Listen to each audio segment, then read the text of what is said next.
Hello future doctors, welcome to Bioholics. कैसे हैं आप सब? अगर आपने मेरी लास्ट वीडियो देखी होगी स्ट्रेस मैनेजमेंट वाली, तो आई एम श्योर आप बहुत मज़े में होंगे।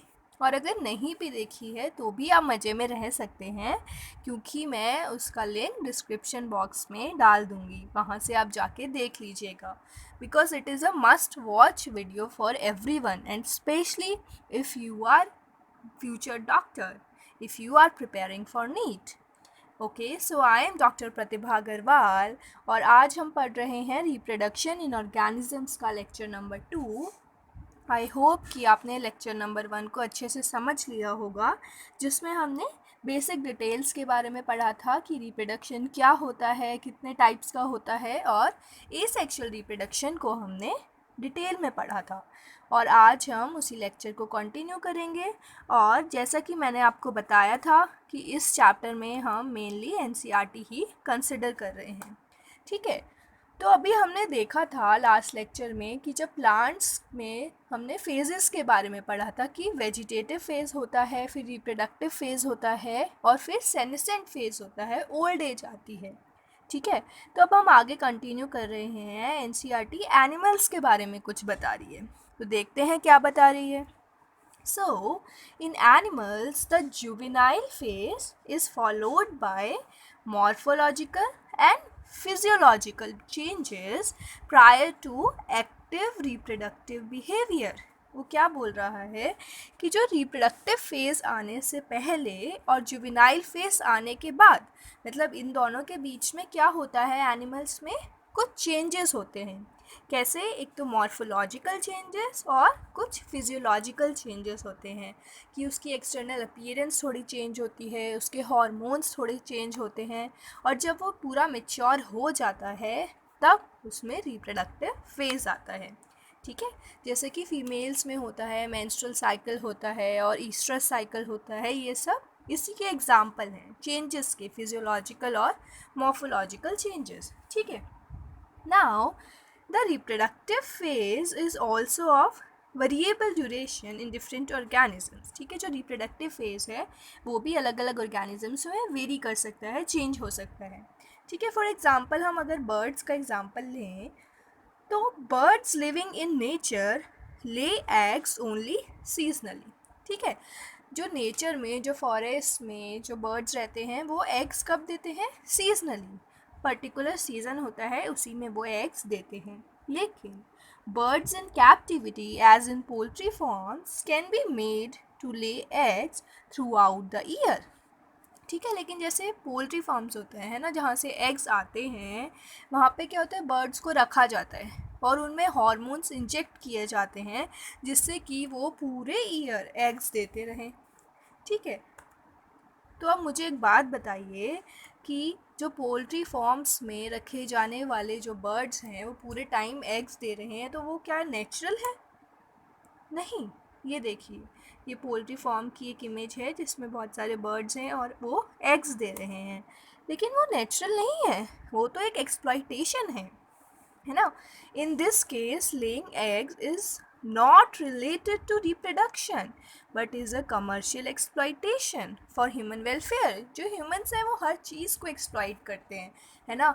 नेचर को एक्सप्लॉइट करते हैं, एनिमल्स को एक्सप्लॉइट करते हैं, इवन दूसरे ह्यूमंस को भी एक्सप्लॉइट करते हैं। किस लिए? अपने फ़ायदे के लिए, ह्यूमन वेलफेयर के लिए। ठीक है, now the females of placental mammals exhibit cyclical changes in the activities of ovaries and accessory ducts as well as hormones during the reproductive phase. जैसे मैंने आपको बताया ना, मेंस्ट्रुअल साइकिल और ईस्ट्रस साइकिल होता है, तो वही बोल रहा है कि जो प्लेजेंटल मैमल्स होती हैं, प्लेजेंटल मैमल्स मतलब जिसमें प्लेजेंटा होता है, उनमें क्या होते हैं? साइक्लिकल चेंजेस जो रिपीट होते हैं एक टाइम के बाद। वैसे चेंजेस होते हैं किसमें? ओवरीज में और उनकी एक्सेसरी डक्ट्स में। ये जो फीमेल रिप्रोडक्टिव पार्ट है उनका पार्ट्स हैं ये। ठीक है, फीमेल रिप्रोडक्टिव सिस्टम के पार्ट्स हैं ओवरीज और एक्सेसरी डक्ट, और हॉर्मोन्स में भी। ठीक है, now, in non-primate mammals like cows, sheep, rats, deers, dogs, tiger, etc., such cyclical changes during reproduction are called estrous cycle. ठीक है, अब हम दो टाइप की साइकिल्स पढ़ेंगे, ईस्ट्रस साइकिल और मेंस्ट्रुअल साइकिल। ठीक है, तो जो नॉन प्रीमेट मैमल्स हैं उनमें तो होती है ईस्ट्रस साइकिल्स। अब नॉन प्रीमेट और प्रीमेट में क्या डिफरेंस है बताइए आप, पढ़ा है आपने? मैं बताती हूँ। जो मेन डिफरेंस है, वैसे आपने 11th क्लास में ये पढ़ा होगा, लेकिन जो मेन डिफरेंस है वो ये है कि जो प्रीमेट्स होते हैं ना, उसमें जो ब्रेन होता है, फोर ब्रेन होता है, वो ज़्यादा वॉल्यूमिनस और कॉम्प्लिकेटेड होता है, जबकि नॉन प्रीमेट्स में स्मॉल ब्रेन होता है। ठीक है, दूसरा एग्जांपल तो ये हो ही गया कि नॉन प्रीमेट्स में होती है ईस्ट्रस साइकिल और प्रीमेट्स में होती है मेंस्ट्रुअल साइकिल। ठीक है, एग्जाम्पल देखिए, cows, sheeps, rats, dears, dogs, tigers, ये सब किसके हैं? नॉन प्रीमेट मैमल्स के एग्जाम्पल्स हैं। ठीक है, नाउ प्रीमेट्स तो आपको पता ही है, मॉन्कीज़ हो गए, एप्स हो गए, ह्यूमन बींग्स हो गई, ये प्रीमेट्स में आते हैं। इनमें जो ब्रेन होता है वो ज़्यादा वॉल्यूमिनस और कॉम्प्लिकेटेड होता है। ठीक है, इनमें जो रिप्रोडक्टिव साइकिल होती है फीमेल्स में, उसको हम बोलते हैं मेंस्ट्रुअल साइकिल।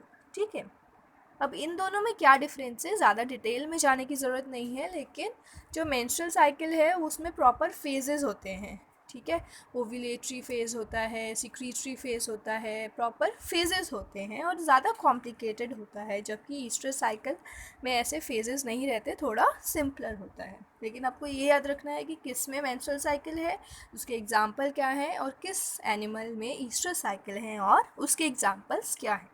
ठीक है, now, many mammals, especially those living in natural wild conditions, exhibit such cycles only during favorable seasons in their reproductive phase and are therefore called seasonal breeders. अब इसमें भी हम दो टाइप पढ़ेंगे, सीजनल ब्रीडर्स और continuous breeders, जिसमें जो reproductive phase है वो पर्टिकुलर सीजन्स में आता है, फिर नहीं रहता, फिर सीजन्स में आता है, फिर नहीं रहता, उनको हमने बोला सीजनल ब्रीडर्स।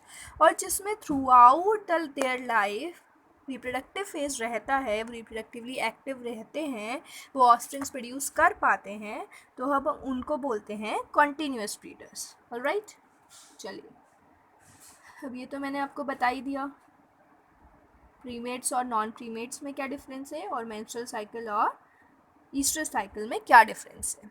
ठीक है, now the end of reproductive phase can be considered as one of the parameters of senescence or old age. ठीक है, अब थर्ड स्टेज जो आई, थर्ड फेज जो आया, वो है सेनेसेंस, ओल्ड एज, बुढ़ापा। ठीक है, तो उसको हम कैसे पता करेंगे बुढ़ापा आ गया, तो इसका वन ऑफ द पैरामीटर है कि जो रिप्रोडक्टिव फेज़ है वो ख़त्म होने लगता है, उसके बाद रिप्रोडक्टिवली एक्टिव नहीं रहता ऑर्गेनिज्म, तो इस हम कह सकते हैं कि इसमें बुढ़ापा आ गया, सेनेसेंस आ गया, ओल्ड एज आ गया। ठीक है, there are concomitant changes in the body like slowing of metabolism etc. during the last phase of lifespan. And old age ultimately leads to death. ठीक है, concomitant मतलब होता है associated, मतलब जब सेनेसेंस आती है, ओल्ड एज होती है, तो क्या उसके साथ चेंजेस क्या एसोसिएटेड होते हैं, जैसे कि मेटाबॉलिज्म स्लो होने लगता है ना, ज़्यादा थकान होने लग जाती है, कोई चोट लगती है तो उसकी हीलिंग भी स्लो हो जाती है, कोई बीमारी होती है तो उसकी हीलिंग रिकवरी स्लो हो जाती है। तो इसका मतलब कि लास्ट फेज़ है ये लाइफ स्पेन का, और इसके बाद क्या होगा, डेथ हो जाएगी।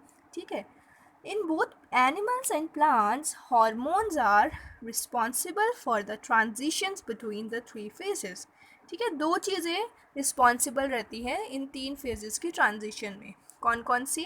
एक तो हॉर्मोन्स और एक certain environmental factors regulate the reproductive process and the associated behavioural expressions of organisms. ठीक है, समझ गए, दो फैक्टर्स, एक तो हॉर्मोन्स हैं और एक एनवायरमेंटल फैक्टर्स हैं। जैसे कि मेंस्ट्रुअल साइकिल में भी LH और FSH का रोल होता है ना, फॉलिकुलर स्टिमुलेटिंग हार्मोन और ल्यूटिनाइजिंग हार्मोन। अभी हम जब सेकेंड चैप्टर पढ़ेंगे reproduction in, third chapter reproduction in animals, तब हम उसमें ज़्यादा डिटेल में पढ़ेंगे। ठीक है, एनवायरमेंटल फैक्टर्स, जैसे मेंस्ट्रुअल साइकिल टेम्परेचर से भी अफेक्टेड होती है, जो ज़्यादा वार्मर कंट्रीज़ होती हैं उसमें गर्ल्स में मेंस्ट्रुअल साइकिल जल्दी स्टार्ट हो जाती है, मेंसेस जल्दी स्टार्ट हो जाती है, जबकि जो थोड़ी कूलर कंट्रीज़ होती हैं उनमें गर्ल्स में लेट स्टार्ट होती है। तो कुछ एनवायरमेंटल फैक्टर्स और हार्मोन्स मिलके रेगुलेट करते हैं इन तीनों फेजेस का ट्रांजिशन। ऑलराइट, चलिए, ये देखिए 3 phases of life, juvenile phase, reproductive और maturity phase, and ageing and senescence, और ये फाइनली लीड करता है डेथ को। ठीक है, now we will discuss about events in sexual reproduction. ठीक है, मेच्योरिटी आ गई, समझ गए हम। अब इसके बाद क्या होगा, सेक्शुअल रिप्रोडक्शन होगा। All sexually reproducing organisms exhibit events and processes that have remarkable fundamental similarity, even though the structures associated with sexual reproductions are indeed very different. क्या बोल रहा है कि जो स्ट्रक्चर्स हैं सेक्शुअल रिप्रोडक्शन के, उनमें डिफरेंस है बहुत ज़्यादा, लेकिन जो कॉमन प्रोसेस है ना, उनमें फंडामेंटल सिमिलैरिटी है। ठीक है, The events of sexual reproduction, though elaborate and complex, follow a regular sequence. वो बार बार एक ही बात बोल रहा है कि कॉम्प्लेक्स है, इलेबरेट है, रिप्रोडक्टिव स्ट्रक्चर्स डिफरेंट हैं, लेकिन एक कॉमन प्रोसेस है, रेगुलर सीक्वेंस है, जो हर एक सेक्सुअली रिप्रोड्यूसिंग ऑर्गेनिज्म में सेम है। ठीक है, वो क्या है? It is characterized by fusion or fertilization of male and female gametes, the formation of zygote and embryogenesis. ठीक है, गैमेट्स बनेंगे, मेल एंड फीमेल गैमेट्स, उसके बाद फ्यूजन होगा, जो कि कैरेक्टरिस्टिक फीचर है। आपको याद है ना, मैंने बताया था कि जो एसेक्सुअल रिप्रोडक्शन है उसमें भी गैमेट्स बन सकते हैं, लेकिन फ्यूजन नहीं होगा उसमें। ठीक है, जो गैमेट्स हैं पार्थेनोजेनेसिस के थ्रू वो डायरेक्टली डेवलप हो जाएंगे, फ्यूजन नहीं होगा, है ना। लेकिन सेक्सुअल रिप्रोडक्शन में फ्यूजन ही कैरेक्टरिस्टिक फीचर है। ठीक है, उसके बाद क्या बनेगा, फ्यूजन से जाइगोट बन जाएगा और फिर जाइगोट फर्दर डेवलप हो जाएगा एम्ब्रियो में।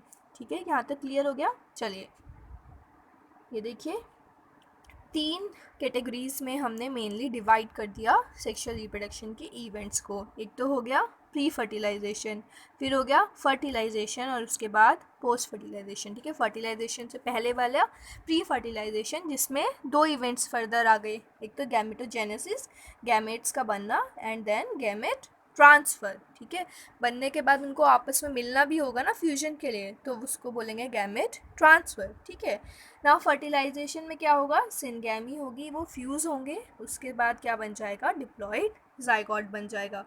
फिर पोस्ट फर्टिलाइजेशन में जाइगोट से एम्ब्रियो का डेवलपमेंट होगा, दैट इज़ एम्ब्रियोजेनेसिस, और इससे फर्दर ऑर्गेनिज्म डेवलप हो जाएगा। ठीक है, okay. Now pre fertilization events, जैसे मैंने बताया, गैमेटोजेनेसिस और गैमेट ट्रांसफ़र। तो गैमेटोजेनेसिस नाम से ही पता लग रहा है, गैमेट्स, और जेनेसिस का मतलब क्या है, फॉर्मेशन ना, फॉर्मेशन है गैमेट्स का मतलब। तो process of formation of 2 types of gametes, mail and female gametes, is called gametogenesis. ठीक है, ना गैमेट्स क्या है, हैप्लॉइड सेल्स हैं। अब हैप्लॉइड और डिप्लॉइड का डिफरेंस तो पता होगा ना। जो हैप्लॉइड है उसका मतलब है कि 1 पेयर ऑफ क्रोमोसोम से अनपेयर्ड है, सिंगल है। ठीक है, और जो डिप्लॉइड है उसमें क्या है, पेयर्ड क्रोमोसोम्स है, 1 from male and 1 from female parent, उनका पेयर बन रहा है, उसका मतलब होता है डिप्लॉइड। जैसे ह्यूमन बींग्स में 46 क्रोमोसोम्स होते हैं, 23 पेयर्स होते हैं, लेकिन जो उनके 6 क्रोमोसोम्स हैं, उनके जो गैमेट्स हैं, उसमें कितने होते हैं, 23 क्रोमोसोम्स ही होते हैं, पेयरिंग नहीं होती। तो इसलिए हम बोलते हैं गैमेट्स क्या है, हैप्लॉइड सेल्स हैं। ठीक है, अब गैमेट्स भी अलग अलग टाइप के हो सकते हैं, होमोगैमेट्स और आइसोगैमेट्स। ठीक है, इसमें क्या होता है, जो मेल और फीमेल गैमेट हैं वो सेम होते हैं। In some algae, the 2 gametes are so similar in appearance that it is not possible to categorize them into male and female gametes. बहुत also same होते हैं, इसकी वजह से हम उनको differentiate नहीं कर पाते कौन सा मेल है और कौन सा फीमेल। ठीक है, दूसरा है हेट्रोगैमेट्स, या फिर हम इनको बोलते हैं एनआइसोगैमेट्स। ये majority of sexually reproducing organisms में हमें देखने को मिलता है, जिसमें कि दोनों के दोनों गैमेट्स मॉर्फोलॉजिकली डिस्टिंक्ट होते हैं और फिजियोलॉजिकली भी डिस्टिंक्ट होते हैं। ठीक है, इसमें क्या होता है, जो मेल गैमेट होता है उसको हम प्लांट्स में तो बोलते हैं एंथेरोजाइड, और एनिमल्स में बोलते हैं हम स्पर्म, और फीमेल गैमेट जो होता है उसको हम एग या ओवम बोलते हैं। ठीक है, ये डिफरेंट होते हैं, आपने पढ़ा भी होगा ये 10th क्लास में, बट आगे हम और डिटेल में पढ़ेंगे। नाउ एक वर्ड है फिजियोलॉजिकल एनाइसोगैमेट्स। इसमें क्या होता है कि मॉर्फोलॉजिकली तो वो सिमिलर होते हैं, लेकिन उनकी फिजियोलॉजी में डिफरेंस रहता है। एक मोटाइल होता है, दूसरा मोटाइल नहीं होता। जनरली क्या होता है, जो मेल गैमेट्स हैं वो मोटाइल होते हैं, स्मॉल होते हैं, और जो फीमेल गैमेट्स हैं वो नॉन मोटाइल होती हैं और लार्ज होती हैं। ठीक है, जैसे स्पाइरोगायरा का एग्जाम्पल इसमें दिया है, वो देखने में तो शेप में तो सेम है, लेकिन जो मेल गैमेट है वो मोर एक्टिव है। ठीक है, नाउ ए प्लेनोगैमेट्स का मतलब है जो गैमेट्स मोटाइल नहीं होते। प्लेनोगैमेट्स का मतलब है जो गैमेट्स मोटाइल होते हैं। मोटाइल का मतलब तो समझ रहे हैं ना, जो मूव कर सकते हैं। ठीक है, ये देखिए एनसीईआरटी का डायग्राम है। इसमें जो फर्स्ट पार्ट है ये वाला, ये क्लेडोफोरा का एग्जाम्पल है, डायग्राम है, जो कि एक एल्गी है। देखो दोनों गैमेट्स आपको सेम लग रहे हैं ना, बता पा रहे हैं क्या कि कोई कौन सा मेल है कौन सा फीमेल गैमेट है? नहीं। तो ये क्या हो गए, ये हो गए होमोगैमेट्स, होमोगैमेट्स, है ना, या फिर आइसोगैमेट्स। ये दूसरा एग्जाम्पल किसका है? ये है फ्यूकस का, एक एल्गी है ये भी, लेकिन इसमें क्या है, गैमेट्स अलग अलग दिख रहे हैं। ये आपको बड़ा दिख रहा है फीमेल गैमेट है, छोटा दिख रहा है ये मेल गैमेट है। ठीक है, नाउ ये वाला सबसे एग्जाम्पल आपने देखा भी होगा, ये ह्यूमन बींग्स का एग्जाम्पल है। ये एग है और ये स्पर्म है। देख रहे हैं ना मॉर्फोलॉजिकली कितने डिफरेंट है, और ये मोटाइल होते हैं स्पर्म्स। ठीक है, now sexual reproduction in organisms generally involves the fusion of gametes from two different individuals, but this is not always true. ठीक है, अब इंडिविजुअल्स कितने होते हैं ये तो पता लग गया कि गैमेट्स मेल है और फीमेल है, इनका फ्यूजन हो रहा है, लेकिन क्या सेम ही इंडिविजुअल में होता है, अलग अलग इंडिविजुअल में होता है, इसको हम अभी डिटेल में समझते हैं। ठीक है, ये ज़रूरी नहीं है कि दो अलग अलग इंडिविजुअल के गैमेट्स का ही फ्यूजन हो। एक इंडिविजुअल में भी दो रिप्रोडक्टिव पार्ट्स हो सकते हैं, मेल और फीमेल रिप्रोडक्टिव पार्ट एक ही इंडिविजुअल में हो सकता है। ठीक है, ये देखिए बाइसेक्सुअल प्लांट्स, होमोथेलिक प्लांट्स, या फिर हम इन्हीं को बोलते हैं मोनोइशियस प्लांट्स, जिसमें both male and female reproductive structures जो हैं वो एक ही प्लांट में होते हैं। इसका एग्जांपल है कुकुरबिट्स, कोकोनट्स और स्वीट पोटैटो और कारा। ठीक है, ये आप डायग्राम भी एनसीईआरटी का है। ठीक है, ये देखिए ये भी एनसीईआरटी का डायग्राम है। जो ये है ये मार्केंशिया का है एग्जाम्पल, और ये है कारा का एग्जाम्पल है। ठीक है, कारा। ठीक है,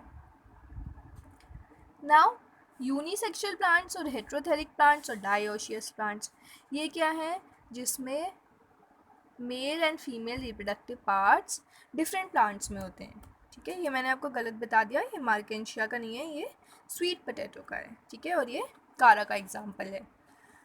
मार्केंशिया है जो यूनिसेक्सुअल प्लांट है। ठीक है, उसमें अलग अलग प्लांट्स में मेल और फीमेल रिप्रोडक्टिव पार्ट होता है। ये इसका एग्जाम्पल, समझ गए? चलिए ये देखिए मोनोइशियस और डायोशियस प्लांट्स। मोनोइशियस में सेम ही प्लांट में आपको मेल और फीमेल रिप्रोडक्टिव पार्ट देखने को मिल रहा है। डायोशियस में क्या है, ये फीमेल प्लांट है और ये मेल प्लांट है। समझ गए? चलिए, now in flowering plants the unisexual male flower is staminate, that is bearing stamens, and the female flower is pistillate or bearing pistils.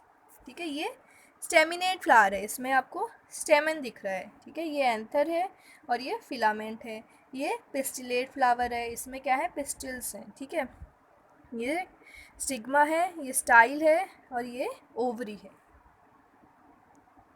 इसके अंदर ओवरी होती है। ठीक है, ये देखिए फ्लावर का डायग्राम है।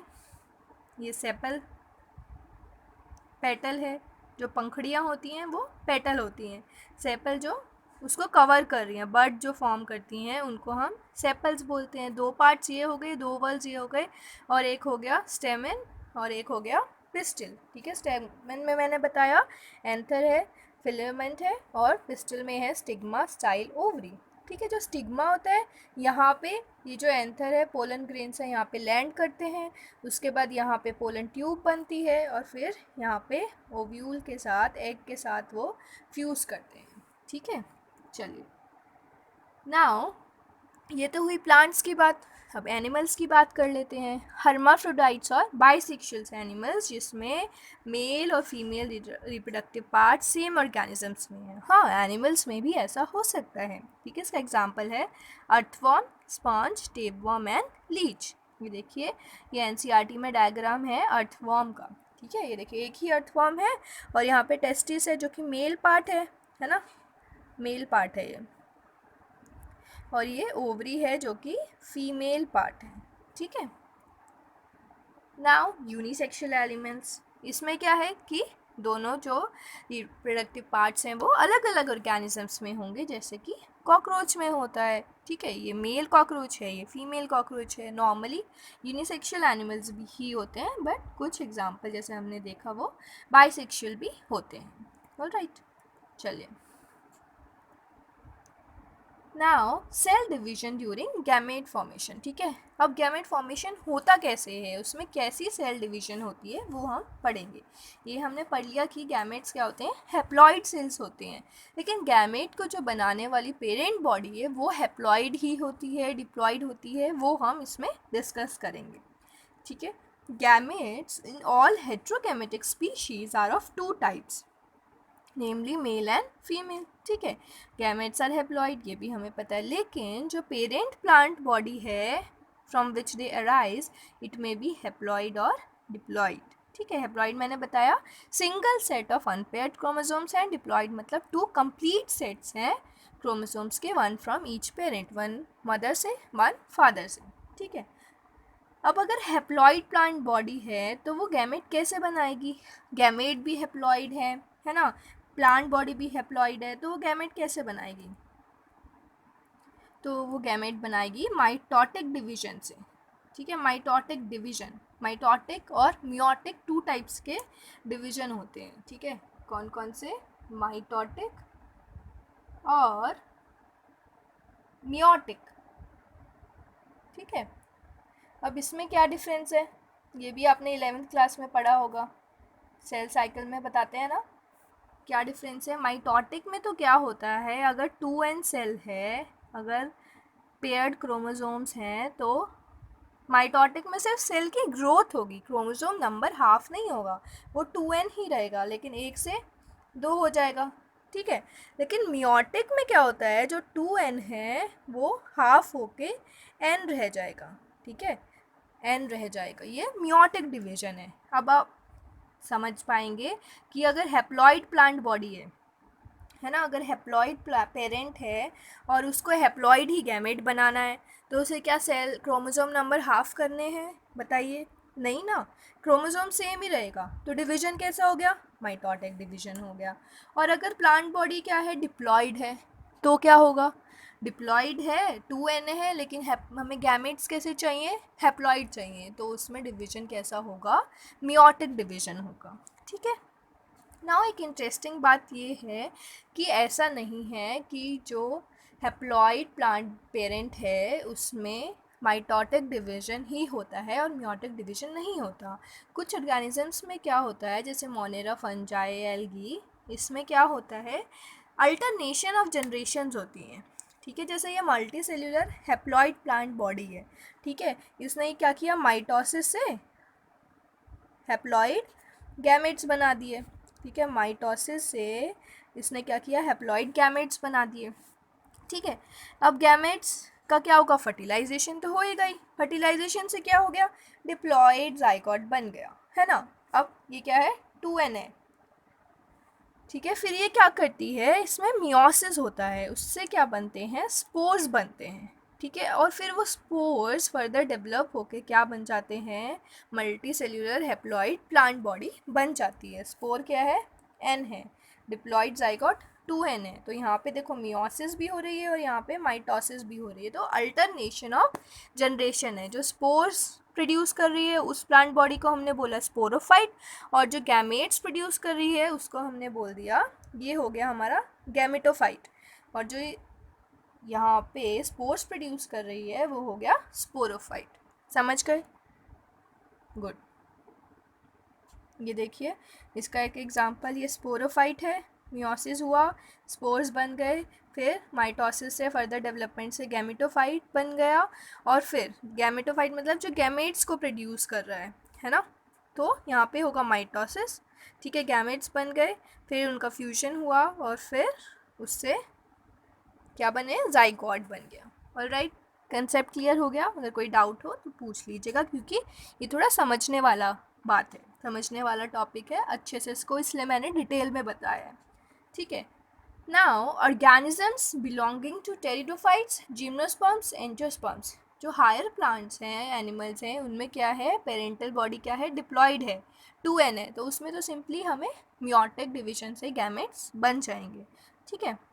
It is obvious that meiosis, the reduction division, has to occur if diploid body has to produce haploid gametes, से मैंने आपको बता ही दिया, ठीक है।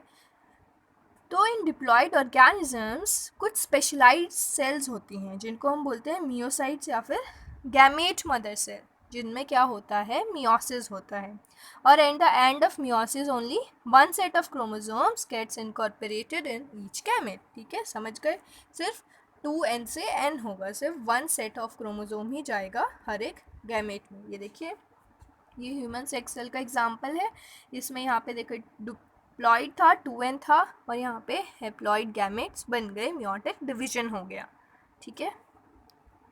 ये एनसीईआरटी की टेबल है, इसमें आपको यही बताया है कि जो गैमेट्स होते हैं उसमें हाफ हो जाता है नंबर, ठीक है, chromosomes numbers in myocytes, myocytes है यहाँ पे, तो इसलिए डिप्लॉयड प्लांट बॉडी की बात कर रहे हैं। तो ये आप अगर याद रखेंगे तो अच्छा रहेगा, क्योंकि एनसीईआरटी की each and every line, each and every diagram, each table आपको याद होनी चाहिए, ठीक है। चलिए, नाउ ये हमने पढ़ लिया गैमेटोजेनेसिस, अब हम पढ़ेंगे गैमेट ट्रांसफ़र, ठीक है, मैंने 2 बताए थे ना प्री फर्टिलाइजेशन में। तो गैमेट ट्रांसफ़र में क्या होगा, बन गए गैमेट्स, अब उनको फिज़िकली एक दूसरे के पास ले जाना होगा ताकि फर्टिलाइजेशन हो पाए, ठीक है। तो जो मेजॉरिटी ऑफ ऑर्गेनिजम्स हैं, मैंने ये भी बताया था कि जो मेल गैमेट है वो मोटाइल होता है और फीमेल गैमेट स्टेशनरी होती है, तो मेल गैमेट फीमेल गैमेट के पास पहुंचता है, ठीक है। एक्सेप्शंस क्या है, कुछ फंजाई और एल्गीज के एक्सेप्शंस हैं जिसमें दोनों के दोनों गैमेट्स मोटाइल होते हैं, लेकिन उनको जाने के लिए कोई रास्ता तो चाहिए ना, कोई मीडियम तो चाहिए। तो मोस्ट ऑफ द प्लांट्स में, जैसे कि एल्गी, ब्रायोफाइट्स, टेरिडोफाइट्स, वाटर होता है मीडियम। जो सिंपलर प्लांट्स हैं उसमें क्या है, सिंपलर एनिमल्स हैं, उसमें वाटर मीडियम होता है जिससे मेल गैमेट फीमेल गैमेट की तरफ जाता है, ठीक है। और इसी को हम बोलते हैं zooidogamy, when male gametes reaches towards female gametes, ठीक है। लेकिन क्या होता है, जब मेल गैमेट्स जाता है फीमेल गैमेट के पास तो काफ़ी सारे मेल गैमेट्स पहुंच ही नहीं पाते, रास्ते में इतने सारे ऑब्स्टेकल्स हैं, किसी बड़े ऑर्गेनिज्म ने खा लिया या कहीं किसी उसका रास्ता ही बदल गया, कोई करंट, एयर करंट या वाटर करंट से चेंज हो गया उसका रास्ता, वो पहुंच ही नहीं पाता है। तो इस लॉस को कंपनसेट करने के लिए क्या होता है, जो मेल गैमेट्स हैं ना वो बहुत ज़्यादा नंबर में प्रोड्यूस होते हैं as compare to female gametes, ठीक है। जैसे ये एक डायग्राम है ह्यूमन बींग्स का, ये एग है और ये देखिए बहुत सारे स्पर्म्स है, 1 2 3 4 5, it is just an example, लेकिन हम ये देख रहे हैं कि फीमेल गैमेट कम है as compare to male gametes, ठीक है, उस लॉस को कंपनसेट करने के लिए। ना ये तो वाटर एक मीडियम हो गया। अगर जब साइफोनोगैमी हम किसे बोलते हैं, जब पोलन ट्यूब मीडियम होता है जिसकी वजह से मेल गैमेट फीमेल गैमेट तक पहुंच पाता है। मैंने आपको अभी फ्लावर का डायग्राम बताया था ना, उसमें पोलन ट्यूब बताई थी मैंने, ठीक है। आगे हम डिटेल में भी पढ़ेंगे इसके बारे में। तो जो सीड प्लांट्स होते हैं उसमें पोलन ग्रेन्स होते हैं, कैरियर्स मेल गैमेट्स का, और ओव्यूल के अंदर होता है एग, ठीक है। तो ये जो पोलन ग्रेन्स हैं जो एंथर्स में प्रोड्यूस होते हैं वो स्टिग्मा से स्टाइल में जाते हैं और स्टाइल से ओवरी के थ्रू जाते हैं, किसके थ्रू, पोलन ट्यूब के थ्रू, ठीक है। ये देखिए अगेन स्टिग्मा है, ये स्टाइल है जिसमें पोलन ट्यूब फॉर्म हुई और वो ओवरी तक गई, इसके थ्रू यहाँ पे ये पोलन ग्रेन आया था। कहाँ से आया था, ये एंथर के थ्रू आया था, ठीक है। एंथर ने पोलन ग्रेन प्रोड्यूस किया, वो यहाँ पे स्टिग्मा पे लैंड किया, फिर ये स्टाइल में पोलन ट्यूब एक्सटेंड हुई और कहाँ गई, ये ओवरी पे, ओवरी में एग है वहाँ पे फर्टिलाइजेशन होगा, ठीक है। तो आज के लिए हम इतना ही पढ़ेंगे, क्योंकि आपको लग रहा होगा कि मैम बहुत ज़्यादा हो गया, क्योंकि कंसेप्ट बेस्ड है ना, इसीलिए तो हम एनसीईआरटी को कवर कर रहे हैं, क्योंकि एनसीईआरटी में सारा कंसेप्ट दिया हुआ है, फैक्चुअल चीज़ें कम हैं, तो इसलिए आपको थोड़ा अच्छे से पढ़ना रहेगा। कुछ मुश्किल नहीं है, बहुत आसान है, और आई एम श्योर कि मेरे फ्यूचर डॉक्टर्स इसको ईजीली कर पाएंगे। अभी तो फर्स्ट चैप्टर ही है ना, तो बस इसका एक पार्ट और बाकी है, वो हम नेक्स्ट वीडियो में कवर करेंगे। तब तक आप इससे पढ़िएगा, समझिएगा। कोई डाउट हो तो मुझसे कमेंट सेक्शन में लिख के पूछेगा। और एक बात और मुझे आप लोगों से शेयर करनी थी कि लास्ट वीडियो पे बहुत सारे आप लोगों ने अच्छे रिव्यूज़ दिए। आई एम ग्लैड कि मेरे वीडियो की वजह से आप लोगों ने कुछ सीखा। इसी तरह उस वीडियो को शेयर करते रहिएगा, है ना। मेरा पर्पस ये है, देखिए मैं किसी भी वीडियो में ये नहीं बोलती कि लाइक करो, शेयर करो, कमेंट करो, क्योंकि मैं यहाँ बिज़नेस नहीं कर रही हूँ। मेरा पर्पस ये है कि जो मुझे आता है, जो मेरी नॉलेज है, वो मैं आप सब तक शेयर करूँ। क्योंकि आप देख सकते हैं कि सारे के सारे बच्चे ऑफलाइन कोचिंग्स को अफोर्ड नहीं कर पाते, और ऑनलाइन कोचिंग्स में भी आजकल बहुत सब्सक्रिप्शन लेना पड़ता है, कॉस्टली होते हैं, सब कोई अफोर्ड नहीं कर पाता। तो मेरा पर्पस यही है कि ज़्यादा से ज़्यादा लोग ज़्यादा से ज़्यादा चीज़ें सीख सकें, और उसमें अगर मैं एक माध्यम बन पाऊँ तो मुझे बहुत खुशी होगी। तो अगर आपको लगता है कि आप कुछ सीख रहे हैं, तो आप अपने दोस्तों के लिए भी इस चीज़ को शेयर कर सकते हैं। और काफ़ी सारे बच्चों ने ये भी बोला कि मैम आप बहुत अच्छा मोटिवेशन करती हैं, मोटिवेट करती हैं, तो ऐसे ही आप हमें, स्पेशली आपकी स्टोरीज़ बहुत अच्छी लगी, जो आपने उसमें स्टोरी ऐड की थी, उससे हम बहुत कनेक्ट कर पाए। तो अगर आप स्टोरीज़ बीच बीच में सुनाती रहें तो हमें बहुत मोटिवेशन मिलेगा।